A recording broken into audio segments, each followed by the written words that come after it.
Goeienaand, good evening, fellow South Africans and citizens of the world. Well, the expropriation of land in South Africa has begun. And in this video, which I'll play right up front, you'll hear a very facetious black man basically telling the farmer that his farm is no longer his. And I'm just amazed at the relaxed attitude of this farmer. I would have been jumping up and down.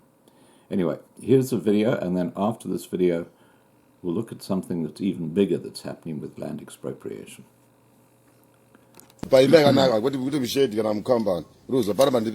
know what he's saying, unfortunately. I'll interpret. Okay. What is it you want to do today? We want the 229 hectares in extent as of the 10th of January 2019. Right. It's all orchards and plantations. So what is it you want to do today? You're not a journalist, Richard. You're just the former owner, Richard. Why don't you just respect that for once? What is it you want to do today? It's on my 229. Why I know. does that bother you? You've said to me you've come to take half my farm. No, it's not half your farm. The law says it's not even yours. The law says it belongs to our Mbuzana. Okay. How is that all right, us taking your just for a second, let's assume that it does. What is it you want to do? We can't assume. We've got the legit How do you want to take effect of this? Richard, let's first establish the reason to it. Tell me what it is you want to do. No, Richard, what is it what we want to do where? Here, today. Where is here? I want to go to my house and eat lunch. Where is here? Sorry, it's going to be a late lunch. I'm sorry. Where is here? You accept it's the 229? I see the paper. Yes. Yes. I understand that. So if it is on the 229, Richard, why are you asking me how I'm going to use my own piece of land? So what you're telling me is that you're just going to proceed to have the land? I'm not as going of to now. proceed. The law says it's mine. I understand. When we called you when we first arrived, he's right here. I understand. What is it you want to do? What did he say when you called him? When the member asked you to bring him or to have him come? I've asked you very nicely to leave. Leave where? And you said you won't. Leave where? Now, what is it you want to do? Leave where? Okay, let it not be like let me establish something. You are not a preacher, Richard. We're having a conversation. Are you telling me that the house which is on that lot in your paper, which has my manager's wife and family, and you're telling me that they want... That's not lot one. Okay, good. That's lot two. No, it's not lot one. Okay, good. No, it's not. It's not. You've got the wrong map, my friend. Wait. Let's establish this one. Look, you've said that is lot one. Yeah. So at least you understand the boundaries of... Okay. I wouldn't like to be in that farmer's shoes. That's really awful what's happened. But it's getting worse. There are 5 areas of Gauteng that are subject to huge EFF land grabs. And they're all around Johannesburg. I will put up in a second still images so you can see the areas that are going to be impacted. And AfriForum are holding a meeting on Tuesday night. That's this Tuesday night, the 19th of February.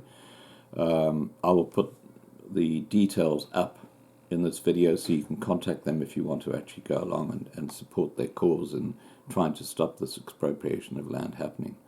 I'll tell you a bit more about the land expropriation that's in this particular video. Okay, Gauteng Premier David Makhura has appealed to the EFF to stop encouraging land grabs across Gauteng. The Gauteng government has been thrown into a difficult situation the past week with so-called backyard dwellers claiming tracts of land on unused but privately owned property across the province. Several incidents of illegal occupation have been reported since last week, Friday, in Tshwane, Johannesburg and Midvaal.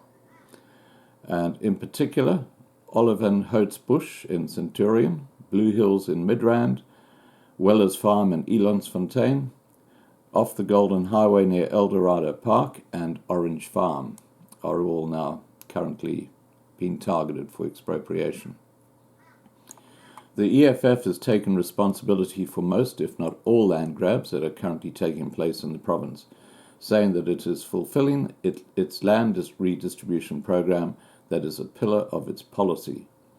EFF chairperson in Gauteng, Mandisa Mashego, said the EFF structures and branches lead all, if not most, land occupation programs in Gauteng. Any land occupation in and around Tshwane is no exception.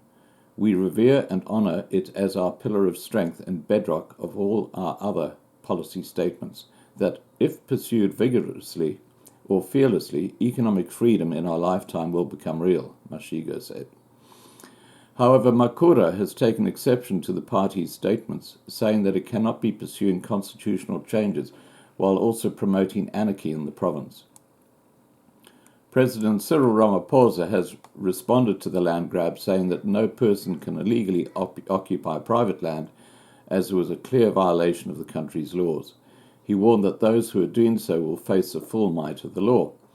The ANC has passed a motion by the EFF to review the country's current land laws, seeking to make land expropriation without compensation legal in South Africa. However, despite the apparent agreement between the two parties, their approach is quite contrasting. The ANC adopted the policy of land expropriation without compensation at its 2017 conference. However, the motion to review the country's laws are under the condition that the economy and food security are not affected by any changes. The party is also focusing on agricultural land specifically. The EFF, however, want all land in the country, rural, urban, agricultural and residential, to be nationalised and subsequently leased out to citizens by the state. Disturbing times. All right, guys, please remember to subscribe to be kept informed. I'm going to put those 2 images up now, and try and attend the AfriForum meeting if you can. And I hope you have a good evening. Bye for now.